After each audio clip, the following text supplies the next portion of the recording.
ఈ రకంగా ఇవాళ ఏమనంటే కేసు ఇవాళ అనవసరంగా మన కౌశిక్ రెడ్డిని అరెస్ట్ చేసిండు. ఆ అరెస్ట్ కూడా ఎట్లా చూసి ఇవాళ శనివారం రేపు ఆదివారం కోర్టు ఉండదు. ఇప్పటికీ 10 సార్లు తిట్టింది కోర్టు. నువ్వు ఈ శుక్రవారం రాత్రి శనివారం పూట అరెస్ట్ చేయకు, నువ్వు కావాలని వేస్తున్నావు బిడ్డ అని హైకోర్టు మొటికాయలు వేసింది పోలీసు వాళ్ళకు. కానీ మళ్ళీ చూసి నిన్న శుక్రవారం రాత్రి 12 గంటలకు మన కౌశిక్ రెడ్డి ఎమ్మెల్యేని అరెస్ట్ చేసిండు. ఏం చేసిండు కౌశిక్ రెడ్డి? కౌశిక్ రెడ్డి రేవంత్ రెడ్డి తప్పులను ఎత్తి చూపిండు, గట్టిగా మాట్లాడిండు, పోరాడిండు. బీఆర్ఎస్ ఎమ్మెల్యేలను గుంజుకుంటే వాళ్ళ మీద గట్టిగా పోరాటం చేసిండు. బిడ్డ రాజీనామా చేయండి రాబాయ్ అని కొట్లాడిండు. ఆ కౌశిక్ రెడ్డి గట్టిగా అడుగుతుండని ఆయన మీద పగబట్టి నిన్న రాత్రి 12 గంటలకు దొంగ కేసు పెట్టి ఫాల్తు కేసుల అన్యాయమైన సెక్షన్లు, నాన్ బెయిలబుల్ సెక్షన్లు పెట్టి ఇవాళ ఆయనను అరెస్ట్ చేసి జైల్లో పెట్టిండు. ఏమైనా మర్డర్ చేసిండా? ఎవరైనా చంపిండా? ఏమైనా మోసం చేసిండా? ఇవాళ ఒక ఫాల్తు కేసులో, అక్రమ కేసులో ఇరికిచ్చి ఇవాళ ఆయనను జైల్లో పెట్టే ప్రయత్నం చేస్తాడు. మొన్న మన కేటీఆర్ గారిని రాష్ట్రం యొక్క గౌరవం పెంచితే, రాష్ట్రం ప్రతిష్ట పెంచితే ఈ కార్ రేసింగ్ ప్రపంచమంతా హైదరాబాద్ దిక్కు చూసేట్టు కేటీఆర్ చేస్తే ఆయన మీద కేసు పెట్టి సతాయించే కార్యక్రమం చేస్తుంటాడు. కేసీఆర్ ను కమిషన్ ముందుకు పిలిపిస్తుంటాడు. ఇది తప్ప ఇంకో పని రాదా నీకు? పాలన లేదు. ఎంతసేపు ప్రతిపక్షాల మీద పగబట్టుడు, కేసులు పెట్టుడు, రైతులను జైలు వేసుడు, రైతులకు బేడీలు పెట్టుడు. ఇది తప్ప నువ్వు చేసిన ఒక మంచి పని ఏమైనా ఉందా? అందాల పోటీలను పెట్టినావు. అసలు ఈ ఒక విషయం తెలవాలి మీకు. ఈ కార్ రేసింగ్ ఏమో అన్ని రాష్ట్రాలు పోటీ పడ్డాయి. మహారాష్ట్ర ముఖ్యమంత్రి షిండే అరే ఇది మా బాంబేలో పెట్టాం ఈ కార్ రేసింగ్, మా దగ్గరికే రావాలని ఆయన అడిగిండు. గుజరాత్ ముఖ్యమంత్రి మా దగ్గర రావాలని అడిగిండు. బెంగళూరు ముఖ్యమంత్రి మా దగ్గర రావాలని అడిగిండు. అందరినీ కాదని పోటీ పడి కేటీఆర్ గారు దాన్ని హైదరాబాద్ కు తెచ్చిండు.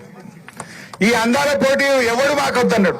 ఇది మేం చేయమంటే మేం చేయం, మేం చేయమంటే ఎవరు చేయమంటే రేవంత్ రెడ్డి దిక్కైండు. దాన్ని తెచ్చి నేనేందో ఉద్ధరిస్తా అంటే మొత్తం ఇజ్జత్మానం పోయింది రాష్ట్రంది. ఏమైందో మీకు తెలుసు కదా. దాని ఏదో దాచిపెట్టుండు. దాని మీద 3 మహిళా పోలీస్ అధికారులతో కమిటీ చేసిండ్రు. సీసీ ఫుటేజ్ అంతా ఎత్తికిండ్రు. రేవంత్ రెడ్డి చుట్టూ ఉండే 2 నాయకులే ఆ మిస్ ఇంగ్లాండ్ పట్ల మిస్బిహేవ్ చేస్తే ఆమె తిట్టి పోటీలో నుంచి విరమించుకొని ఇంగ్లాండ్ కి వెళ్లిపోవడం. ఈ రాష్ట్రం పరువు తీసిండు రేవంత్ రెడ్డి, దేశం పరువు తీసిండు ఇలా రేవంత్ రెడ్డి గారు. నువ్వు చేసిన ఉద్దారకం ఏంటంటే ఇజ్జత్ తీసుడు తప్ప చేసింది ఏం లేదు. మిల్లెట్స్ కు పప్పు ధాన్యాలకు తేడా తెలియదు, దేవాలయ ఏ బేసిన్ లో ఉందో తెలియదు, అందాల పోటీలు పెట్టి ఇట్లా ఇజ్జత్ తీస్తేవి. ఏంది నువ్వు చేసింది? ఇవన్నీ కూడా మనకు తెలుస్తలేవా? కానీ ఇలా ఒక్కటి మాత్రం అర్థమైంది. నిన్న మొన్న ఈ రాష్ట్రంలో ఏ సర్వేలు చూసినా కూడా అందరూ మళ్ళా కేసీఆర్ రావాలి, గాయననే మంచిగా ఉండడు అనేటువంటి మాట వచ్చింది. రేవంత్ రెడ్డి కూడా చెప్పకనే చెప్తాడు. నిన్న ఢిల్లీలో చిట్ చాట్ పెట్టిండు. అందులో అంటాడు బీఆర్ఎస్ ఎక్కడుంది భయ్ అంటాడు. బీఆర్ఎస్ పని అయిపోయింది అంటాడు. బీఆర్ఎస్ లేనే లేదు అంటాడు. కానీ కళ్ళు మూస్తే కేసీఆర్ అధికత్తాడు, కళ్ళు తెరిస్తే కేసీఆర్ అధికత్తాడు. అసలు రేవంత్ రెడ్డి మైకి ముంగట నిలబడితే కేసీఆర్ ముచ్చట తీయకుండా ఉపన్యాసం ఉంటుందా? బీఆర్ఎస్ లో దలవకుండా ఆయన మాట మాట్లాడతాడా? మరి అయిపోయిందంటే ఎందుకు ఊకెదలుతున్నాను? ఎందుకు నీకు అంత భయం పట్టుకున్నది? ఆయనకు తెలుసు ఖచ్చితంగా మళ్ళా వచ్చేది గులాబీ జెండే బీఆర్ఎస్ పార్టీ అని ఆయనకు అర్థమైంది. ఆయన మనం తిట్టకుండా ఎప్పుడైనా మాట్లాడతాడా? అసలు చక్కగా ఒక పాలసీ మీదనో, ఒక మంచి పని మీదనో, ఒక ముఖ్యమంత్రిగా ఒక విధానం మీదనో ఎన్నడన్నా ఒక్కనాడు మాట్లాడతాడే? తిట్టుడు తప్ప కేసీఆర్ ను గెలవకుండా ఆయన ఎప్పుడన్నా మాట్లాడతాడా అని నేను అడుగుతా ఉన్నా. ఆయన మనకు అర్థమైపోయింది. మనకు ఎవరో చెప్పాల్సిన అవసరం లేదు. రేవంత్ రెడ్డికే నిద్ర కూడా కేసీఆర్ బీఆర్ఎస్ పార్టీ యాదికి వస్తుంది ఆయనకు. అంటే మళ్ళీ వచ్చేది బీఆర్ఎస్ పార్టీ. మీ ఊర్లలో చూడండి. ఇప్పుడు మొన్న నాకు ప్రభాకర్ వీళ్ళు చెప్తుండే, మా గోవర్ధన్ చాలా ఊర్లలో ట్రాక్టర్లలో డీజిల్ కు పైసలు లేక జాకీలు ఎక్కిచ్చిరట. కేసీఆర్ ఉండగానే రోజు ట్రాక్టర్ వచ్చి చెత్త తీసుకుపోతుండే. రోజు చెత్త తీసుకుపోయి గ్రామాలు శుభ్రంగా చేసిండు. ప్రతి ఊరికి వైకుంఠధామము, dump yard, tractor, trolley, tanker, అన్ని ఊర్లలో బ్రహ్మాండమైన చెట్లు, నర్సరీ మనం చేసినాం.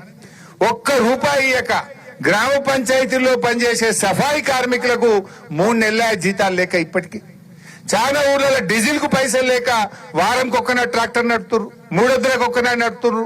పెట్రోల్ పంప్ ఓడిగా 6 నెలలైంది ఉద్దర వసూలు బంద్ చేసిండు ట్రాక్టర్లకు. ఇక నీ పరపతి ఆడికి వచ్చిందంటే రేవంత్ పాలనలో కేసీఆర్ ట్రాక్టర్లు కొని పెడితే అందులో డీజిల్ కూడా శాత కాక అవి మూలకు పడే పరిస్థితి వచ్చింది రేవంత్ పాలన.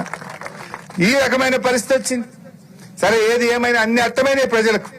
ఎందుకంటే కేసీఆర్ చేయగలిగింది ఎట్లా, నువ్వు చేయలేకపోతున్నావు ఎట్లా? ఇవాళ నువ్వు నీ హయాంలో అన్ని తగ్గుముఖమే, రాష్ట్ర ఆదాయం కూడా తగ్గుముఖం పట్టింది.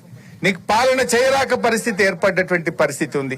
బట్ ఏది ఏమైనా ఈ రైతు సోదరులారా మీరు గట్టిగా ఉండండి. అవసరమైతే సంగారెడ్డి కలెక్టరేట్ ముట్టడి పెడదాం, అవసరమైతే మన ఓఆర్ఆర్ ను దిగ్బంధం చేద్దాం.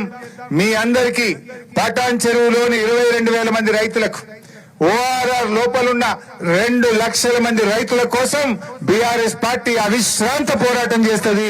రైతులకు వచ్చేదాకా కూడా ఈ కాంగ్రెస్ పార్టీని విడిచిపెట్టేదే లేదని చెప్పి కూడా వివరిస్తూ